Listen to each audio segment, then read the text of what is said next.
తాతయ్య తాతయ్య నన్ను ఎవరో విసిగించొద్దు. షష్ఠి పూర్తి చేసుకోవా తాతయ్య? అసలు నాకు మొదల నుంచి ఇష్టం లేదు. మీరందరూ కలిసి వాడు వస్తున్నాడని నన్ను మభ్యపెట్టి వెళ్ళు వెళ్ళు, నాకేం వద్దు. తాతయ్య మా నాన్న రావడం పోవడం నాన్న చేతుల్లో ఉందా? ఏ ఎందుకు లేదు? నా బతుకులో వచ్చే ఒకే ఒక పండక్కి రావడం కన్నా రాజకార్యాలు ఎక్కువయ్యాయా మీ నాన్నకి? విమానాలు లేవన్నది సాకు. నిజంగా వాడికి రావాలని లేదు. ఎందుకుంది తాతయ్య? రావాలనే బయలుదేరారు. కార్డ్ అంతగానే ఎగిరి గంతేశారు.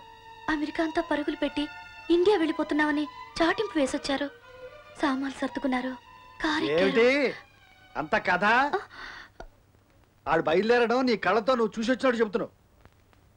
చూసొచ్చా చెప్తున్నాను తాతయ్య. అదే మా నాన్న ఏం చేస్తుంటారో నేను ఆలోచించి చూశాను, చెప్పాను. మా నాన్న సంగతి నాకు తెలియదా తాతయ్య? అయితే ఆఖరి నిమిషంలో విమానాలు క్యాన్సిల్ అయ్యాయి అంటావు. ఒక విమానం కొనుక్కురమ్మను, ఆ డబ్బులు నేను కడతాను. విమానం మా నాన్న కూడా కొనగలరు తాతయ్య, కానీ నడిపించేవాడిని కొనడం మన తరవా. సరే, రాప్తాన్ని నేను సరిపెట్టుకుంటానులే, నువ్వు వెళ్ళు. అలా కా తాతయ్య, మీ షష్ఠిపూర్తి జరగకపోవడానికి మా నాన్న కారణమైతే నేను మా నాన్న కూడా షష్ఠిపూర్తి జరపను. అదేమిటి? అంతే. అమెరికాకి ఇండియా ఎంత దూరమో ఇండియాకి అమెరికా అంతే దూరం. మా నాన్నకు షష్ఠిపూర్తి ప్రాప్తం లేదు. అసలు నీ ఉద్దేశం ఏమిటే?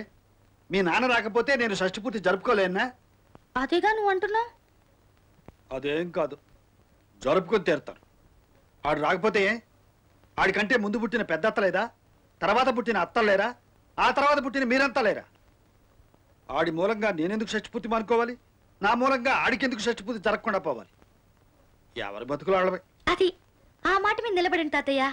నాన్నకు తెలిసొచ్చేట్టు మీ షష్ఠిపూర్తి మేం జరిపిస్తాం, సరేనా? మొత్తం మీద గడిచి దానివేనే కానీ నీ ఇష్టం వచ్చినట్టు కానీ